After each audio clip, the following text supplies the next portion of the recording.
충성심은 삶이 발밑의 땅을 흔들기 전까지는 견고하게 느껴집니다. 바로 그 순간 모든 것이 드러나기 시작하죠. 대부분의 사람들은 주변 사람들을 시험하지 않습니다. 친절을 헌신과 동일시하고 공유된 기억이 흔들리지 않는 유대감이라 믿으며 소음을 진실로 착각합니다. 하지만 스토아 철학은 다른 가르침을 줍니다. 현실이 압박을 가하기 전까지는 누가 진짜인지 알 수 없다고 말이죠. 상황이 순조로울 때도 아니고 당신이 빛나고 있을 때도 아닙니다. 스포트라이트가 꺼지고 기력이 쇠하고 당신이 침묵할 때, 바로 그때 충성심은 당신 곁으로 더 다가오거나 혹은 등을 돌립니다. 냉정한 진실은 무엇일까요? 당신이 친구라 부르는 대부분의 사람들은 그저 당신의 성공에 잠시 탑승한 승객일 뿐이라는 겁니다. 그들은 당신 곁에 있는 것이 편리하기에 당신의 궤도를 맴도는 것이고, 그 편리함이 사라지면 그들 역시 사라집니다. 스토아 철학자들은 겉모습에 신경 쓰지 않았습니다. 그들은 본질, 진실, 그리고 다른 모든 것이 무너질 때 굳건히 버티는 것이 무엇인지 시험하는 데 집착했습니다. 그래서 오늘 우리는 누가 진짜이고 누가 가면을 쓰고 있는지 정확히 밝혀줄 5가지 충성심 테스트에 대해 깊이 파고들 것입니다. 더 이상 불안정한 기반 위에 삶을 쌓는 것에 지쳤다면 함께 해주십시오. 편안함보다 진실을, 환상보다 강인함을, 혼돈보다 명확함을 원하는 당신을 위해 이 길을 함께 걸어갑시다. 신중하고 흔들림 없이, 그리고 자유롭게. 첫째, 스포트라이트를 되찾으세요. 사람들에게 박수를 쳐주던 것을 멈출 때 분노나 씁쓸함 때문이 아니라 그저 관찰하기 위해 침묵할 때 이상한 일이 벌어집니다. 갑자기 공간의 분위기가 달라지고 에너지의 흐름이 바뀝니다. 누가 당신을 위해 그 자리에 있었는지, 그리고 누가 당신의 박수 소리가 만들어내는 메아리를 위해 있었는지 알아차리기 시작하죠. 우리 대부분은 주변 사람들이 우리가 주는 이익에만 관심이 있다는 사실을 믿고 싶어 하지 않습니다. 모든 사람의 동기가 순수하고 우정은 깊으며 사랑은 무조건적이라고 가정하는 것이 마음 편하니까요. 하지만 스토아 철학자들은 가정 위에 삶을 세우지 않았습니다. 그들은 명확함 위에 세웠습니다. 그들은 환상이야말로 가장 위험한 형태의 위안이라고 믿었습니다. 마르쿠스 아우렐리우스는 이렇게 썼습니다. 삶의 행복은 생각의 질에 달려 있다. 만약 당신의 생각이 망상, 즉 주변의 모든 사람이 진짜라는 환상으로 흐려져 있다면 당신은 당신이 넘어져도 눈 하나 깜짝하지 않을 사람들에게 마음의 평화를 조각내어 넘겨주는 꼴이 됩니다. 첫 번째 충성심 테스트는 여기서 시작됩니다. 극적일 필요도 대립할 필요도 없습니다. 누군가를 손절하거나 마치 큰 행사처럼 침묵을 선언할 필요도 없습니다. 그저 숨을 한 번 고르세요. 언제나 먼저 연락하는 사람이 되기를 멈추고 그들의 게시물에 태그하거나 성공을 지켜쓰거나 끊임없이 당신의 빗속으로 초대하는 일을 멈춰보세요. 스포트라이트를 되찾으세요. 씁쓸해서가 아니라 이제는 명확히 보아야 할 때이기 때문입니다. 곧바로 무언가를 알아차리게 될 겁니다. 올바른 이유로 당신의 에너지에 끌렸던 사람들은 동요하지 않을 겁니다.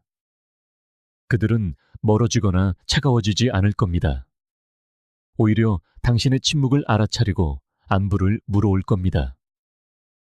요즘 조용하네, 어떻게 지내? 하고 말이죠. 하지만 다른 사람들은 사라지거나 더 심하면 수동 공격적인 태도를 보일 겁니다. 갑자기 다른 사람들을 더 큰 소리로 응원하고 더 많은 게시물을 올리며 설명 없이 거리를 만들 겁니다. 그리고 당신은 깨닫게 되겠죠. 그들은 결코 당신을 위해 박수쳤던 것이 아니었다는 것을. 그들은 당신 곁에 있음으로써 자신들이 어떻게 보이고 느껴지는지를 위해 박수쳤던 겁니다. 이는 받아들이기 힘든 사실입니다. 우리는 본능적으로 연결을 원하기 때문이죠. 칼 융근 말했습니다. 두 인격의 만남은 두 화학 물질의 접촉과 같다. 어떤 반응이든 일어난다면 둘 다 변화한다. 하지만 때로 우리가 변화라고 부르는 것은 사실 의존에 불과합니다. 어떤 사람들은 우정을 원하는 게 아닙니다. 그들은 거울을 원합니다. 당신이 자신이 좋아하는 자신의 모습을 비춰주기를 바라는 것이죠. 당신이 그 역할을 멈추면 그들은 버려졌다고 느낍니다. 하지만 진실은 그들은 애초에 당신을 위해 그 자리에 있었던 것이 아니라는 겁니다. 그들은 인정을 받기 위해 있었던 것이죠. 그것은 충성심이 아닙니다. 애정으로 포장된 이기심일 뿐입니다. 오해하지 마세요. 사람들을 응원하는 것 자체는 잘못된 것이 아닙니다. 격려는 강력한 힘을 갖고 축하는 유대를 형성합니다. 하지만 그 축하가 조용해지면 어떻게 될까요? 당신이 응원단장 역할을 멈추고 당신에게 지지가 필요해지면 어떤 일이 벌어질까요? 바로 그 지점에서 테스트는 진실을 드러냅니다. 스토아 철학자들은 충성심을 측정하기 가장 좋은 때는 풍요 속이 아니라 부재 속이라고 주장할 겁니다. 세네카는 말했습니다. 친구란 당신이 더 이상 쓸모없어졌을 때도 당신을 지지하는 사람이다. 생각해 보세요. 당신이 더 이상 쓸모없고 흥미롭지 않고 영향력 있거나 재미있지도 않은 그저 한 명의 인간일 때도 그들은 여전히 그곳에 있습니까? 때로는 당신의 침묵에 대한 반응이 수백 번의 대화보다 더 많은 것을 말해줍니다. 어떤 이들은 관계를 지탱하던 유일한 끈이 스포트라이트였기에 그것이 사라지자 머물 이유가 없어 떠나갈 것입니다. 마음이 아플 수도 있지만 이는 변장한 선물과도 같습니다. 이제 당신은 추측하거나 누가 진짜인지 궁금해할 필요가 없으니까요. 당신 눈앞에 펼쳐지는 답을 지켜보기만 하면 됩니다. 당신이 해야 했던 일은 연기를 멈추고 관찰을 시작하는 것뿐이었습니다. 이것이 바로 스토아 방식입니다. 냉정함이 아니라 명확함, 심판이 아니라 분별력. 이 테스트의 아름다움은 당신에게 또 다른 가르침을 준다는 것입니다. 바로 당신이 그동안 누구에게 불균형하게 에너지를 쏟아왔는지를 깨닫게 하죠. 당신은 똑같은 존재감을 돌려받지 못한 채 얼마나 많은 자신을 다른 이들에게 쏟아부었는지 알아차리기 시작합니다. 그리고 그 에너지를 되찾기 시작합니다. 과도한 설명을 멈추고 한 번도 박수치지 않은 관객에게 맨 앞줄 좌석을 내주는 일을 멈춥니다. 침묵은 다른 사람들을 드러낼 뿐만 아니라 당신을 치유합니다. 당신의 초점을 되돌려주고 내면 세계를 날카롭게 벼려줍니다. 바로 그곳이 스토아 철학자들이 살았던 곳입니다. 타인의 의견 속이 아니라 자기 자신의 힘 속에서 말이죠. 에픽테토스는 말했습니다. 부는 많은 소유물을 갖는 데 있는 것이 아니라 적은 것을 원하는 데 있다. 이는 관계에도 적용됩니다. 다른 사람에게서 바라는 것이 적을수록 공허한 충성심에 안주할 가능성도 줄어듭니다. 심리학적으로 이렇게 한 발 물러서서 관심을 거두는 순간은 힘의 역학을 재설정합니다. 많은 관계에서 우리는 우리가 얼마나 상대를 쫓고 있는지조차 깨닫지 못합니다. 과도하게 베풀므로써 친밀감을 구하고 시끄럽고 늘 존재하며 언제나 가능한 상태로 머무름으로써 관계를 붙들려 애씁니다. 하지만 침묵은 힘의 한 형태입니다. 그것은 감정의 지형을 바꾸고 이렇게 말합니다. 나는 당신에게 중요한 존재가 되기 위해 연기할 필요가 없다. 당신의 에너지가 조용해지는 순간 누군가가 멀어진다면 당신은 답을 얻은 겁니다. 그들이 무언가 잘못된 말을 해서가 아니라 더 이상 말이 오가지 않을 때 행동하지 않았기 때문입니다. 그 순간 침묵은 시험이 되고 스토아 철학자들이 말하듯 진실이 됩니다. 더 이상 얻어낼 것이 없을 때 누군가가 당신에게서 등을 돌리는 것을 지켜보는 것은 깊은 겸허함을 느끼게 합니다. 하지만 동시에 자유를 줍니다. 공간을 비우고 소음을 걸러내고 연기를 필요로 하지 않는 관계, 즉 떠나지 않고 안부를 묻는 관계, 과시하지 않고 곁을 지켜주는 관계를 위한 자리를 만들어주기 때문입니다. 그리고 그것이 우리가 진정으로 찾고 있는 것이 아닐까요? 그저 둘러싸여 있는 것이 아니라 온전히 보이는 것, 강할 때 지지받는 것이 아니라 침묵 속에서도 붙들어지는 것, 진정한 친구가 되는 첫걸음은 아무런 대가 없이 사람들을 바라보는 법을 배우는 것입니다. 여기에는 당신 자신도 포함됩니다. 어쩌면 당신의 스포트라이트가 희미해질 때 사라졌던 사람은 바로 당신 자신이었을지도 모릅니다. 당신의 침묵을 알아주지 않는 사람들을 위해 소란스럽게 머물면서 당신 자신의 평화를 저버렸을지도 모릅니다. 이제는 다른 모두를 위해 박수치는 것을 멈추고 이렇게 물어볼 때입니다. 마지막으로 누군가가 당신을 위해 박수쳐준 것이 언제였는가? 당신이 아무것도 줄 것이 없었을 때조차도 말이다. 이번 주 한번 시도해보세요. 알리지도 설명하지도 마세요. 그저 한 발 물러서서 무엇이 바뀌는지 지켜보세요. 반응이 스스로 말하게 두세요. 그리고 그 반응을 보았을 때 감정적으로 되지 말고 명확해지세요. 이것은 벌이 아니라 통찰입니다. 그리고 통찰이야말로 스토아 철학자들이 미덕으로 가는 길이라고 여겼던 것입니다. 명확함은 평화이고 평화는 힘입니다. 그리고 진정한 힘은 당신 곁에 누가 있고 누가 없는지를 정확히 아는 데서 시작됩니다. 이 과정에서 사람들을 잃을 수도 있습니다. 하지만 중요한 사실 하나를 알려드리죠. 당신은 진짜였던 그 어떤 것도 잃는 것이 아닙니다. 그저 환상이 사라지는 것을 지켜볼 뿐입니다. 그리고 그것이 바로 치유의 실제 모습입니다. 치유는 언제나 부드럽지만은 않습니다. 때로는 타는 듯한 고통을 주고 당신의 가정을 산산조각 내기도 합니다. 하지만 그 과정이 끝나고 나면 당신에게는 더 강한 것, 바로 진실이 남습니다. 그리고 그 진실로부터 당신은 다시 쌓기 시작합니다. 조용히, 전략적으로, 더 적은 사람들과 함께, 하지만 더 깊은 뿌리를 내리면서. 칼 융기 말했듯이 사람들은 자신의 영혼을 마주하는 것을 피하기 위해 아무리 터무니없는 짓이라도 할 것이다. 그런 사람이 되지 마십시오. 침묵이 보여주는 진실을 피하지 마세요. 말을 멈추고 관찰을 시작할 때 나타나는 답으로부터 도망치지 마세요. 그 시험 후에 남는 사람들, 그들은 추측하지도 연기하지도 않습니다. 그들은 진짜입니다. 그들을 가까이 두십시오. 시끄러운 관계들로 가득 찬 세상에서 조용한 충성심은 희귀하기 때문입니다. 둘째, 변화에 대해 이야기하세요. 변화에 대해, 특히 당신의 삶을 뒤흔드는 큰 변화, 예를 들어 이사나 새로운 직장, 혹은 주변 누구도 해본 적 없는 위험한 도전을 시작하는 것에 대해 솔직하게 이야기할 때 조용히 드러나는 무언가가 있습니다.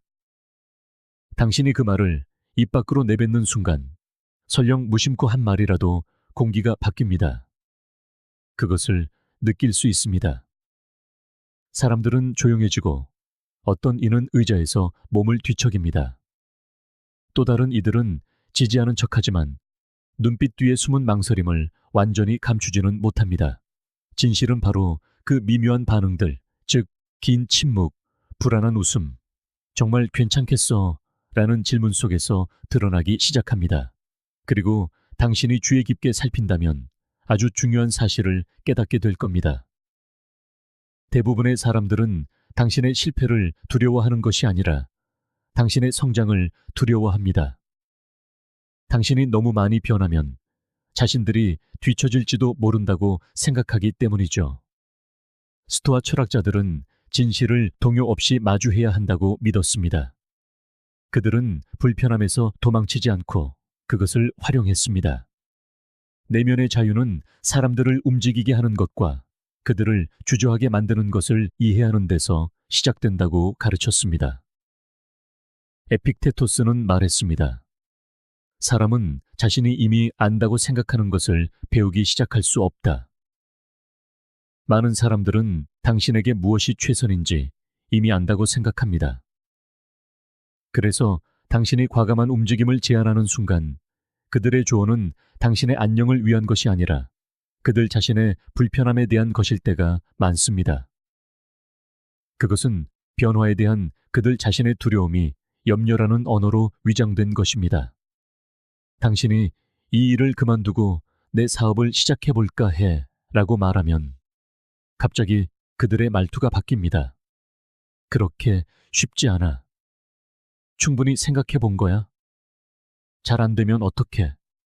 겉보기에는 지혜로운 조언처럼 들리지만 그 이면에는 종종 저항이 깔려 있습니다.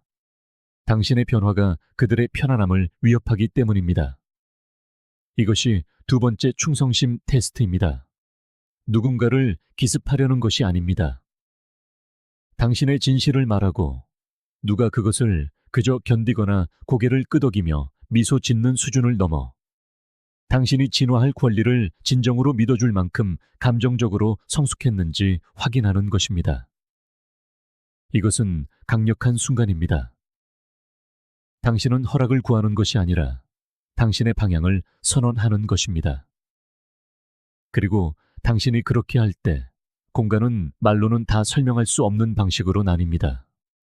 어떤 사람들은 당신의 길을 이해해서가 아니라 그 길을 걷는 사람을 사랑하기에 환호할 것입니다. 다른 사람들은 당신을 익숙하고 안전하게 느껴지는 것에 묶어두려 할 것입니다. 하지만 스토아 철학자들은 이렇게 말할 겁니다.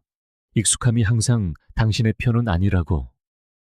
종종 그것은 당신이 벗어나 성장해야 할 과거의 당신에게 당신을 묶어두는 밧줄이라고 말입니다. 칼 융은 말했습니다. 일생의 특권은 진정한 자기 자신이 되는 것이다.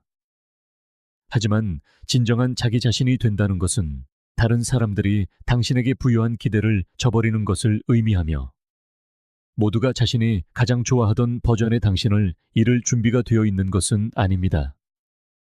어쩌면 당신은 재미있는 사람, 한결같은 사람, 언제나 곁에 있어주는 사람이었을지 모릅니다. 혹은 크게 성공하지 못한 약자였을 수도 있죠.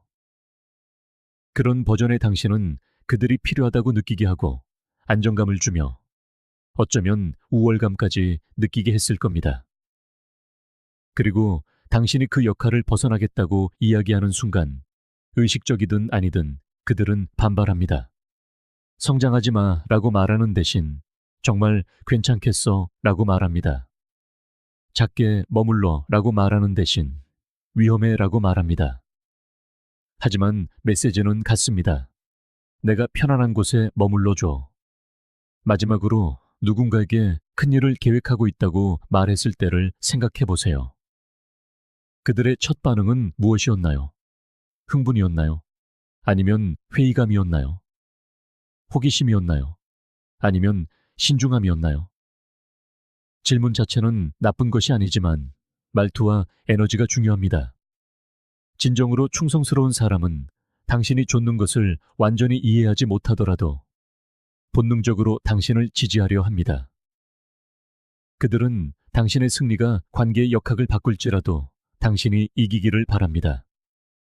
그들은 자신이 위대하게 느껴지기 위해 당신이 작게 머물러 있기를 바라지 않습니다. 그것은 드물지만 실제합니다.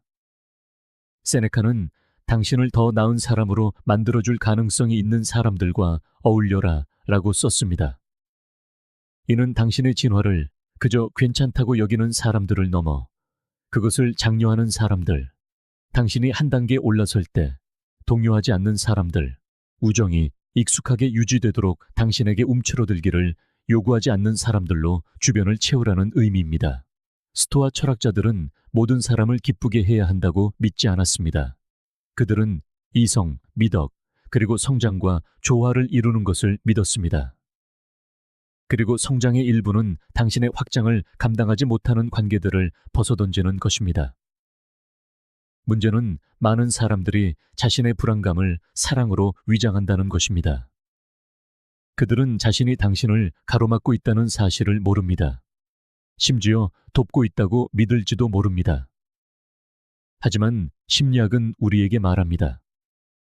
누군가가 특정 관계 역학, 예를 들어 더 안정적인 사람, 더 똑똑한 사람, 더 성공한 사람이라는 정체성을 구축했을 때 당신의 성장은 그 정체성을 위협한다고 말이죠. 이는 항상 질투 때문만은 아닙니다. 때로는 자신의 중요성을 잃을 것에 대한 두려움 때문입니다. 어떤 사람들은 당신이 스스로를 받아들이는 모습이 자신들이 회피해온 문제를 드러내기 때문에 당신이 변하기를 원치 않습니다. 그리고 바로 여기서 당신은 선택해야 합니다. 당신은 그들의 편안함을 지켜주기 위해 당신의 비전을 흐리게 할 것인가요? 아니면 앞으로 나아가 그들의 불편함이 그 관계의 본질을 드러내도록 할 것인가요? 이것은 망설이는 모든 사람과 관계를 끊으라는 의미가 아닙니다. 주의를 기울이라는 의미입니다. 충성심은 단지 누가 곁에 머무는가의 문제가 아닙니다. 누가 당신과 함께 성장하고 당신의 의사결정 중심에 서지 않으면서도 당신을 지지하며 완전히 이해하지 못하더라도 과감한 결정을 내릴 수 있는 당신의 능력을 신뢰하는가의 문제입니다. 이번 주에 시험해 보세요. 작은 진실을 던져보세요. 이사를 갈까 생각 중이야. 또는 나만의 일을 시작해볼까 해. 혹은 완전히 다른 삶을 살아볼까 생각 중이야. 라고 말해보세요. 그리고 그저 관찰하세요. 변호하거나 과도하게 설명하지 마세요. 침묵이 공간을 채우게 두고 사람들이 어떻게 반응하는지 지켜보세요. 즉시 보일 겁니다. 누가 환호하는지, 누가 움찔하는지, 누가 당신을 지금 있는 곳에 머물게 하려 하는지. 그리고 그것을 보았을 때 화내지 말고 명확해지세요.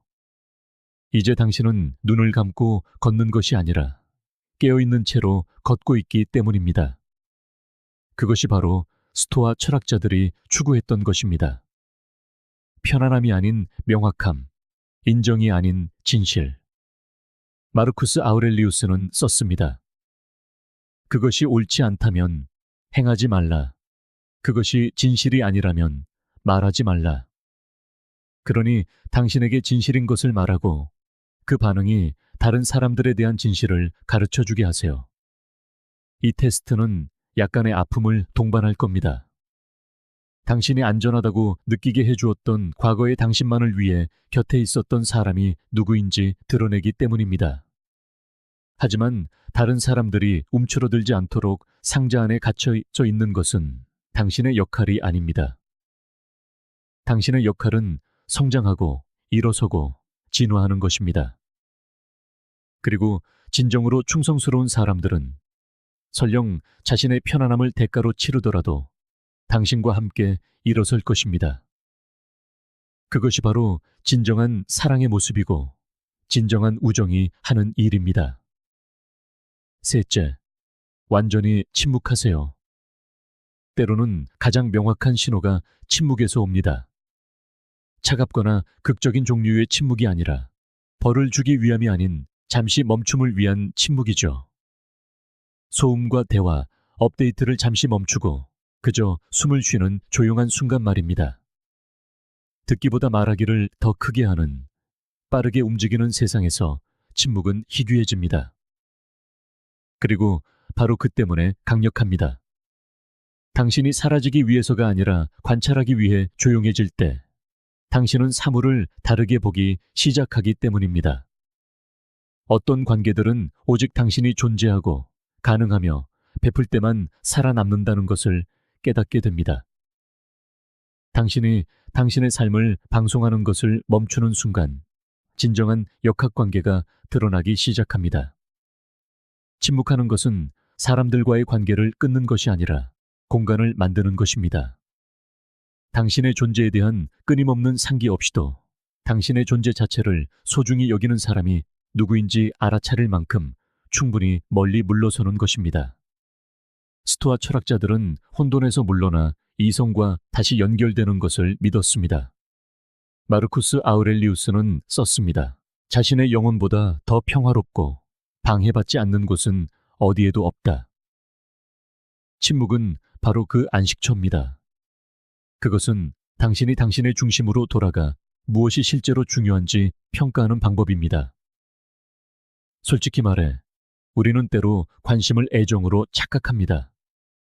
누군가 당신의 메시지에 답장한다고 해서 그들이 당신을 아낀다는 의미는 아니며, 당신의 농담에 웃는다고 해서 그들이 당신을 본다는 의미도 아닙니다.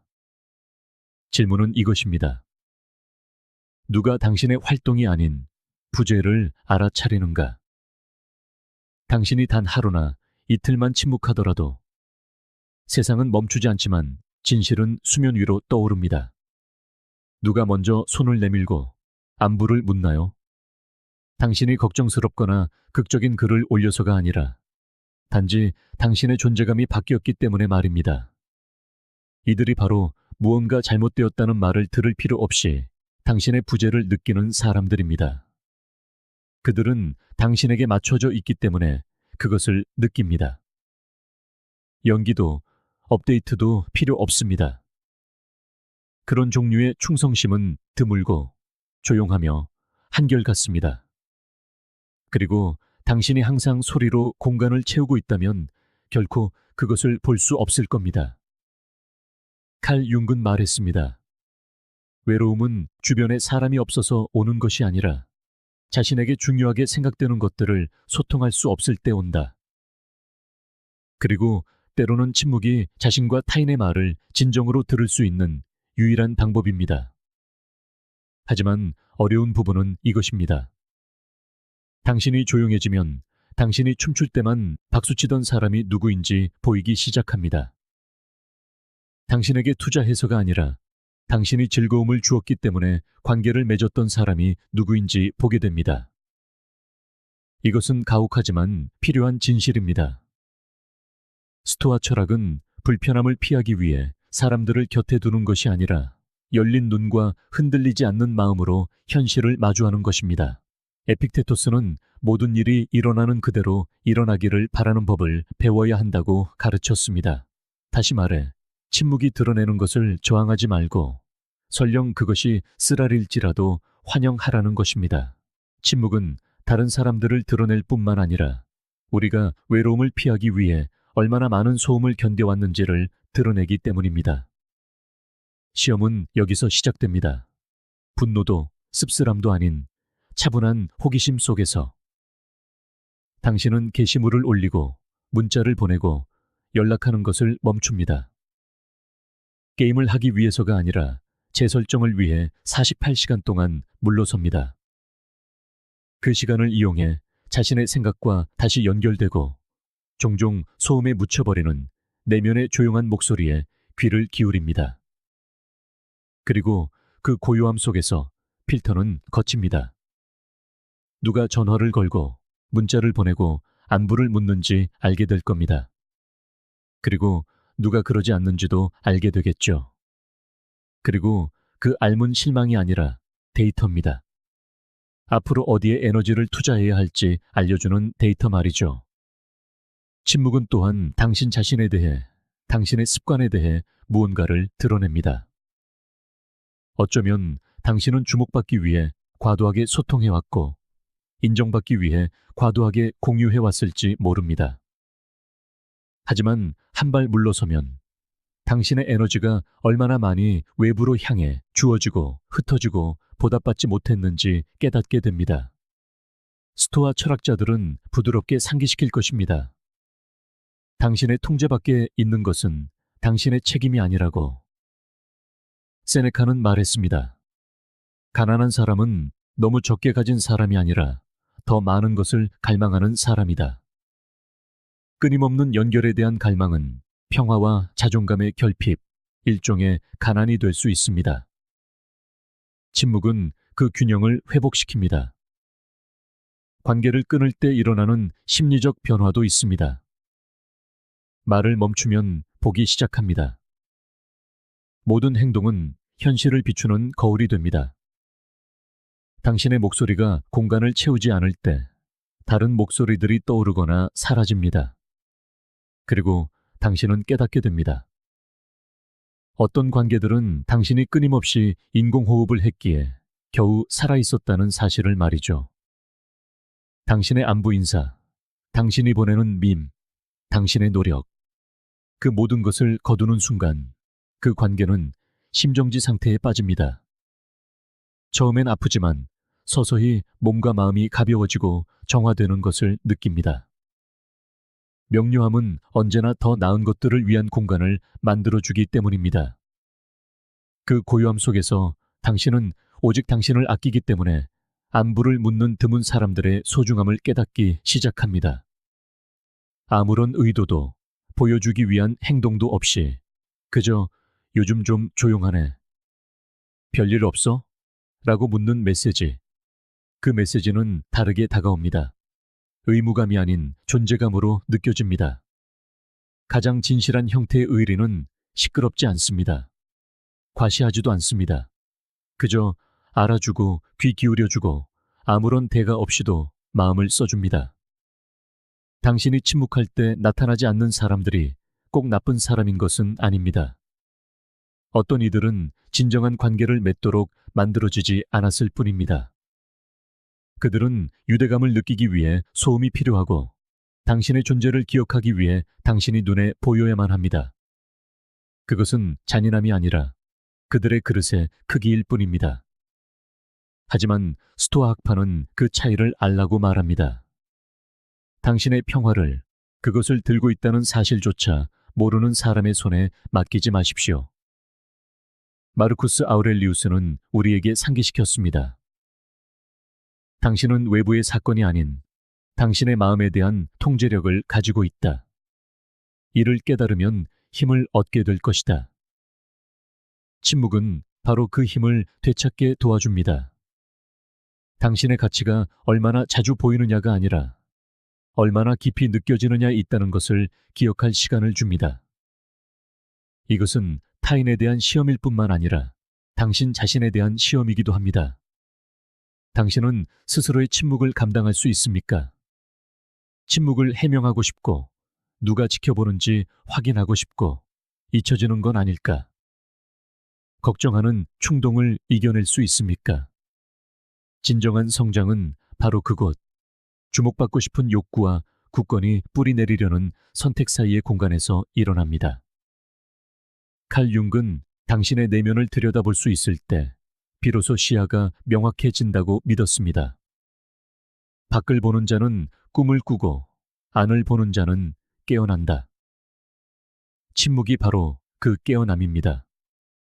그것은 불필요한 것들을 걷어내고 무엇이 그리고 누가 진정으로 중요한지를 드러냅니다. 그러니 시도해보세요. 복수나 조종을 위해서가 아니라 자기 발견을 위해서 말입니다. 주말 동안 침묵해보세요. 단체 채팅방에서 한 걸음 물러나세요. 셀카를 올리지 마세요. 단지 눈에 띄기 위해 댓글을 달지 마세요. 먼지가 가라앉기를 기다리세요. 그리고 주목하세요. 누가 진심을 다해 다가오는가? 누가 배경 속으로 사라지는가? 그리고 가장 중요한 것, 그 고요함 속에서 당신은 어떤 기분을 느끼는가? 더 강해졌나요? 더 명확해졌나요? 더 단단해졌나요? 이 시험은 쉽지 않습니다. 특히 당신이 감정의 끈들을 붙잡고 있는 역할을 해왔다면 더욱 그렇습니다. 하지만 바로 그렇기 때문에 이 시험이 필요합니다. 의리란 편할 때 얼마나 많은 사람이 나타나는지로 측정되는 것이 아니기 때문입니다. 그것은 당신이 연기를 멈췄을 때 누가 곁에 남아있는지로 측정됩니다. 이 시험을 통과한 사람들을 가까이 두세요. 그들은 희귀합니다. 그들은 상기시켜줄 필요가 없습니다. 스스로 기억하니까요. 그들은 쇼를 필요로 하지 않습니다. 영혼을 위해 머무니까요. 그리고 실패한 이들은 씁쓸함 없이, 거창한 퇴장 없이 그저 조용히 떠나보내주세요. 모든 사람이 당신의 다음 계절을 함께 걸을 운명은 아니라는 것을 조용히 이해하면서 말입니다. 스토아 학파는 내면의 평화가 당신이 아는 것과 당신이 사는 방식 사이에 일치해서 온다고 믿었습니다. 당신의 침묵이 그 일치로 당신을 이끌게 하십시오. 네 번째 시험은 당신의 약한 모습을 보여주는 것입니다. 늘 강한 사람으로 보이는 것에는 특유의 무게감이 따릅니다. 당신은 기댈 수 있는 손, 만능 해결사, 언제나 모든 것을 잘 해내는 사람이 됩니다.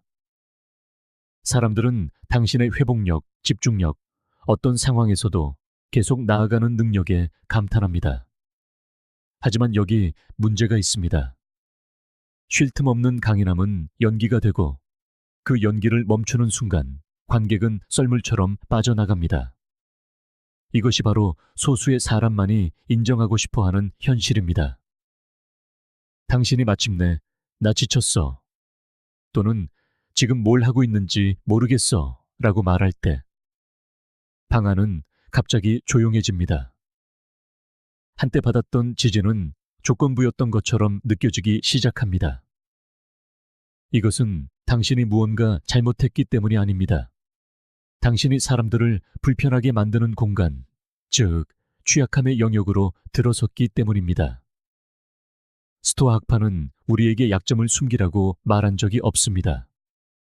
그것을 이해하라고 말했습니다. 그들은 인생의 어려움이 존재하지 않는 척하는 것이 아니라 그것을 받아들이라고 가르쳤습니다. 세네카는 노동이 육체를 단련시키듯 어려움은 정신을 단련시킨다고 썼습니다. 여기에는 감정적인 어려움도 포함됩니다. 네 번째 의리 시험은 드라마를 만드는 것이 아닙니다. 솔직해지는 것입니다. 누군가에게 당신의 의심하는 순간을 보여주세요. 당신의 불확실함을 목격하게 하세요. 지금은 모든 것에 대한 답을 갖고 있지 않아 라고 말하고 두려움이 아닌 호기심을 가지고 한 걸음 물러서서 지켜보세요. 그들이 어떻게 반응하는지, 더 가까이 다가와 지지를 표하고 이해를 보여주나요? 아니면 미묘하게 거리를 두거나 화제를 바꾸거나 아예 침묵하나요? 그 반응이 모든 것을 말해줍니다. 진실은 모든 사람이 당신의 인간적인 면모를 감당할 준비가 되어 있지는 않다는 것입니다. 어떤 사람들은 당신의 강인함이 자신들에게 이익이 되기 때문에 끌리는 것뿐입니다. 당신의 자신감이 그들을 안심시키고 당신의 에너지가 그들을 북돋우며 당신의 명확함이 그들에게 방향을 제시합니다. 하지만 그 이미지가 흔들리고 그들이 의지해왔던 무적의 모습이 사라지면 균형이 깨집니다. 그들은 당신을 거부하는 것이 아닙니다. 당신의 취약함이 그들 안에 만들어내는 불편함을 거부하는 것입니다. 다른 사람이 진실된 모습을 보이는 것을 목격하는 것만큼 사람을 자신의 영혼에 가깝게 하는 것은 없습니다. 당신이 마음을 열고 나 힘들어 라고 말할 때 그것은 거울을 들어 보이는 것과 같습니다. 어떤 사람들은 그 거울에 비친 자신의 모습을 마주할 준비가 되어 있지 않습니다. 그것은 당신의 실패가 아니라 그들이 자신의 여정에서 어느 지점에 있는지를 보여주는 신호입니다. 솔직히 말해 봅시다. 우리 모두 가면을 씁니다. 난 괜찮아 가면, 문제없어 가면, 도움은 필요 없어 가면. 우리는 종종 평화를 유지하고 다른 사람들을 불편하게 만들지 않기 위해 그 가면을 씁니다. 하지만 스토아의 길은 편안함에 대한 것이 아닙니다. 진실에 대한 것입니다. 에픽테토스는 가르쳤습니다. 당신에게 일어나는 일이 중요한 게 아니라 그것에 어떻게 반응하는지가 중요하다. 당신이 수치심 없이 당신의 현실을 공유할 수 있다면 당신은 그 길을 걷고 있는 것입니다. 그리고 다른 사람들이 어떻게 반응하는지는 그들의 시험이지 당신의 시험이 아닙니다. 물론 이것이 당신의 인생사 전체를 한 번의 대화에서 쏟아내라는 의미는 아닙니다. 취약함은 양의 문제가 아니라 진정성의 문제입니다. 요즘 내 페이스를 좀 잃었어. 또는 왜 그런지 모르겠는데 길을 잃은 기분이야. 와 같이 간단할 수 있습니다. 그것만으로도 충분합니다. 중요한 것은 그 다음에 일어나는 일입니다. 진짜인 사람들은요. 그들은 더 가까이 다가옵니다. 귀를 기울입니다. 당신을 고치려 하거나 움츠러들거나 화제를 자신에게로 돌리지 않습니다. 그저 그 공간을 지켜줍니다. 그것이 바로 의리입니다. 당신이 이기고 있을 때 박수치는 것뿐만 아니라 당신이 어디로 가야 할지 확신하지 못할 때 조용히 곁에 앉아주는 것. 어떤 사람들은 강함에 가까이 있다는 생각을 사랑하지만 그들은 가까움과 지지를 혼동한다는 것을 이해하는 것이 중요합니다. 그들은 당신의 빛이 밝을 때 곁에 서 있는 것을 좋아하지만 방이 어두워지면 그것을 감당하지 못합니다. 그리고 그들이 물러서기 시작할 때 당신은 씁쓸함이 아닌 지혜로 그들을 보내주어야 합니다. 마르쿠스 아우렐리우스는 썼습니다. 최고의 복수는 당신의 적과 같아지지 않는 것이다. 그러니 분노로 반응하지 마세요. 명확함으로 반응하세요. 당신은 방금 통찰력을 얻은 것입니다. 당신의 힘든 순간을 감당할 수 없는 관계는 인생의 폭풍을 견디도록 만들어지지 않았습니다. 나중보다 지금 아는 것이 낫습니다. 심리적으로 이 시험은 당신을 보호해 주기도 합니다. 취약해지는 것은 타인에 대한 시험일 뿐만 아니라 당신 자신의 내적 안전에 대한 시험이기 때문입니다.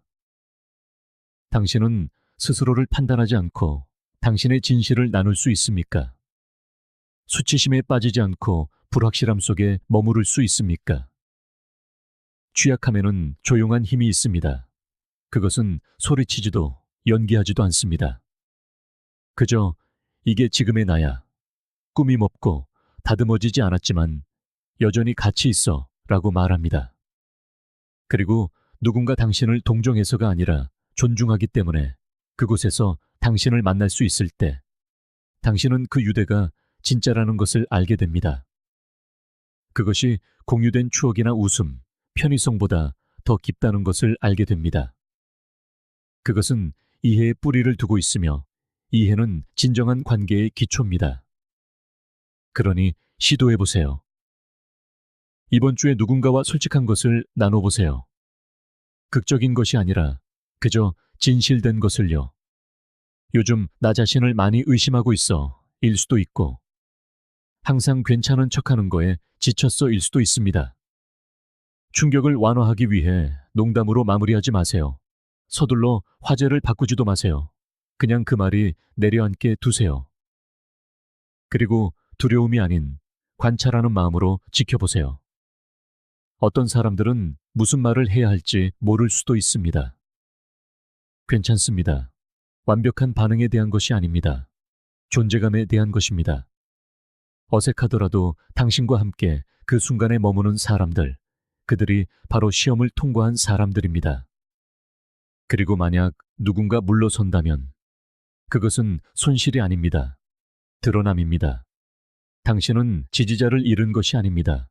구경꾼의 정체를 확인했을 뿐입니다. 둘 사이에는 차이가 있습니다.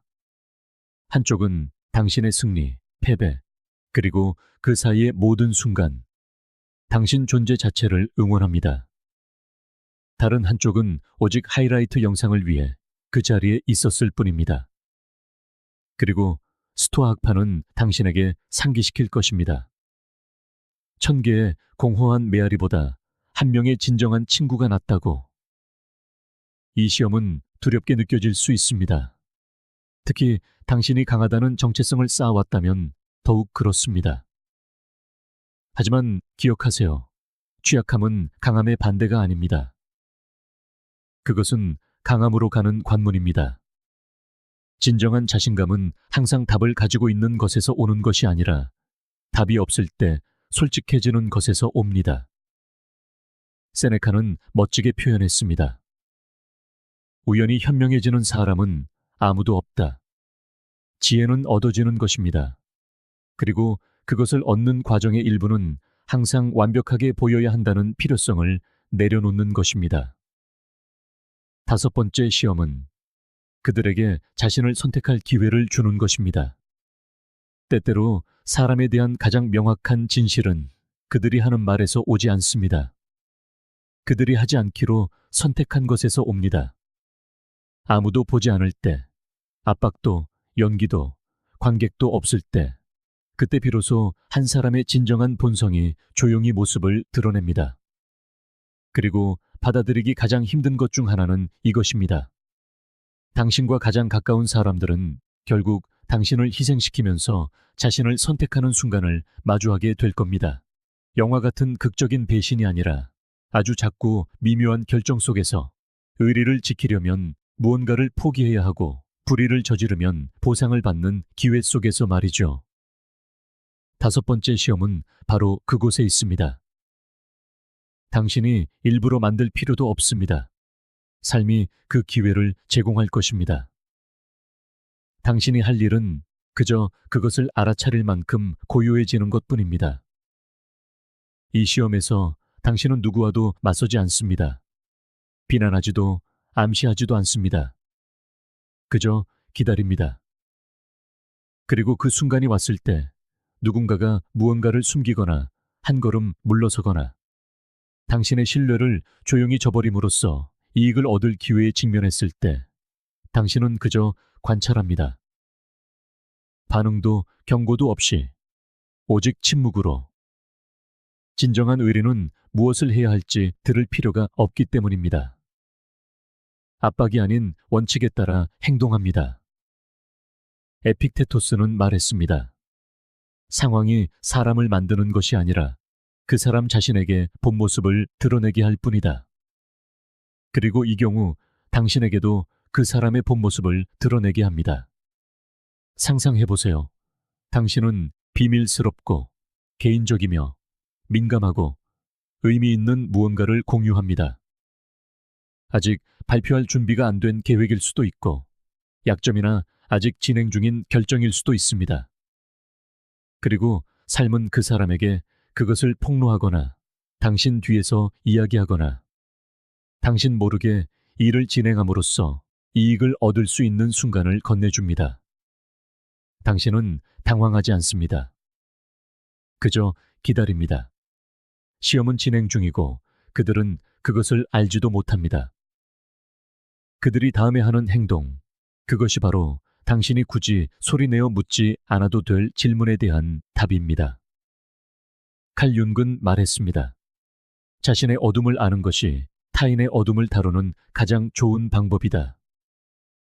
이 시험은 타인의 최악을 가정하는 것이 아닙니다. 인간에게는 생존, 야망, 사리사욕과 같은 본능이 있다는 것을 인정하는 것입니다.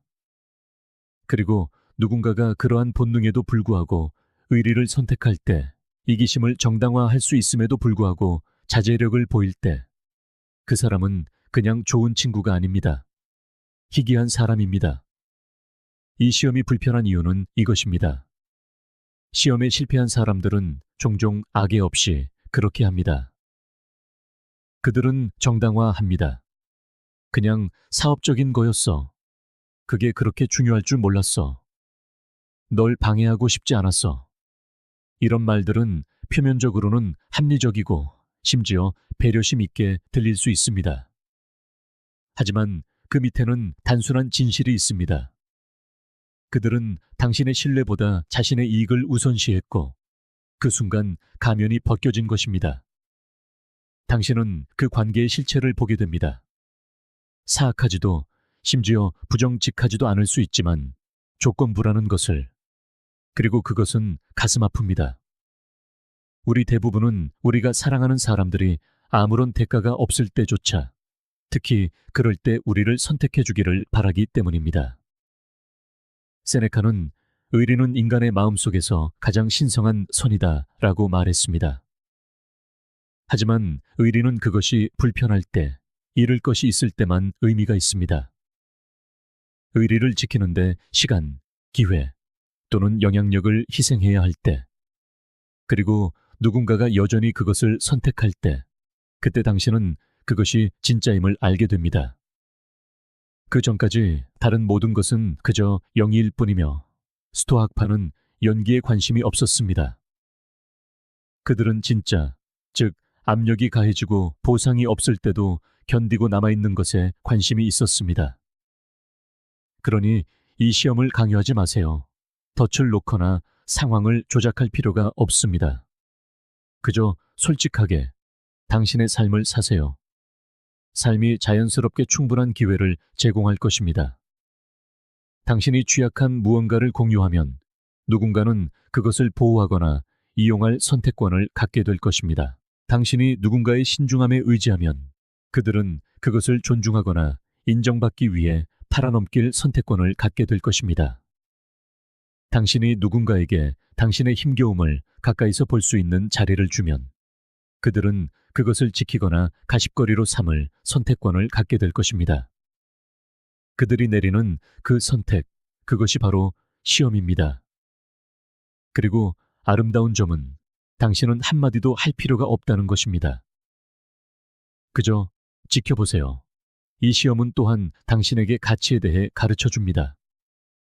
사람들이 말하는 가치가 아니라 그들이 살아내는 가치를 말입니다. 압박이 없을 때 진실성을 이야기하기는 쉽습니다. 하지만 작은 배신이 큰 이익을 가져다 줄 수 있을 때, 그때 가치가 눈에 보이게 됩니다. 그리고 이것은 단지 누군가가 당신을 배신했는지의 문제가 아닙니다. 그들이 그것을 어떻게 정당화하는지의 문제입니다. 그들은 그것을 인정합니까? 솔직하게 털어놓습니까? 책임을 집니까? 아니면 아무 일도 없었던 것처럼 행동하고 당신이 넘어가기를 기다립니까? 마르쿠스 아우렐리우스는 썼습니다. 훌륭한 사람이 어떠해야 하는지에 대해 더 이상 시간을 낭비하지 마라. 스스로 그런 사람이 되어라. 그것은 당신의 주변 사람들에게도 적용됩니다. 의리가 무엇인지에 대해 사람들과 논쟁하지 마세요. 그들의 행동을 보세요. 그러면 알게 될 것입니다. 의리는 시끄럽지 않습니다. 조용합니다. 그것은 사람들이 하지 않는 것, 말하지 않는 것, 가지지 않는 것, 심지어 그럴 수 있을 때조차 폭로하지 않는 것에서 드러납니다. 그것은 관심을 요구하지 않는 종류의 의리입니다. 그저 강하고 꾸준하며 흔들리지 않는 채로 존재합니다.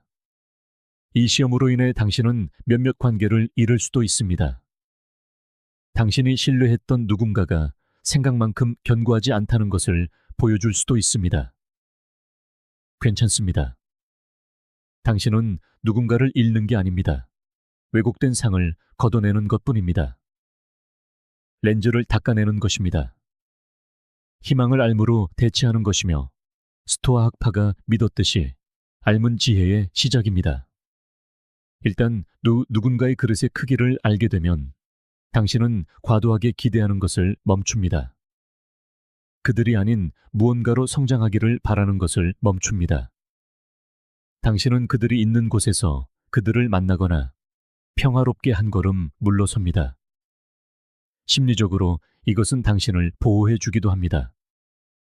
가까운 사람들을 의심하는 것만큼 당신의 에너지를 소모시키는 것은 없기 때문입니다.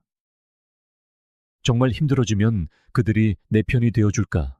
라고 계속 궁금해할 때, 당신은 방어의 감정적 에너지를 소비하고 있는 것입니다. 하지만 일단 선택이 불편할 때 누군가가 어떻게 행동하는지 보고 나면 당신은 유대를 깊게 하거나 경계를 긋게 됩니다. 어느 쪽이든 당신은 이기는 것입니다. 어느 쪽이든 당신은 희망이 아닌 진실과 함께 움직이는 것입니다. 하지만 여기에는 마주하기 더 힘든 또 다른 층위가 있습니다.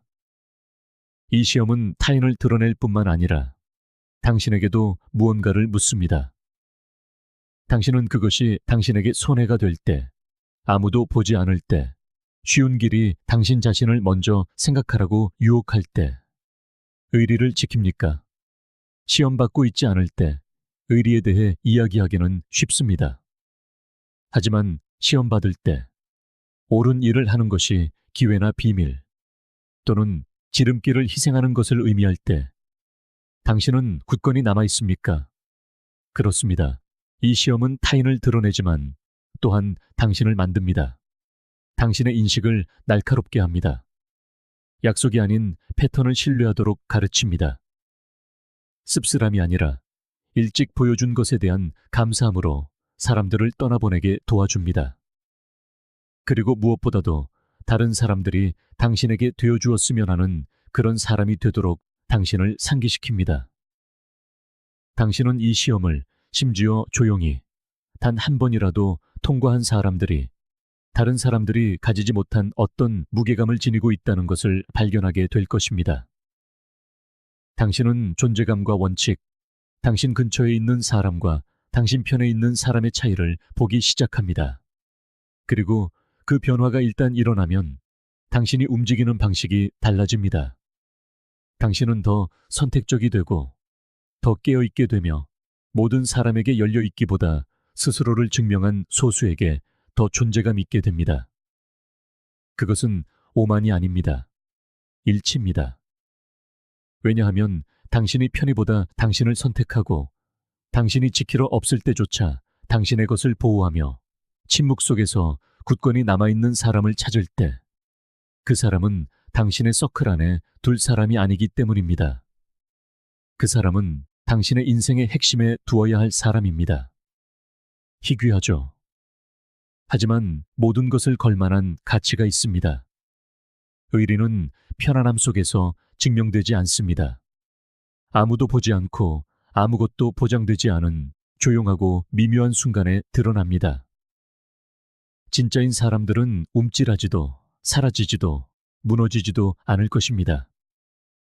그들은 침묵 속에서, 불확실함 속에서, 진실 속에서 당신과 함께 서 있을 것입니다. 그리고 일단 그들을 찾으면 당신은 다시는 예전처럼 움직이지 않게 될 것입니다. 이 이야기가 당신의 마음에 울림을 주었다면 화면에 보이는 다음 영상을 시청해 주세요. 당신의 평화를 지키고 당신의 길을 더 날카롭게 만드는 사고방식에 대해 더 깊이 들어갑니다.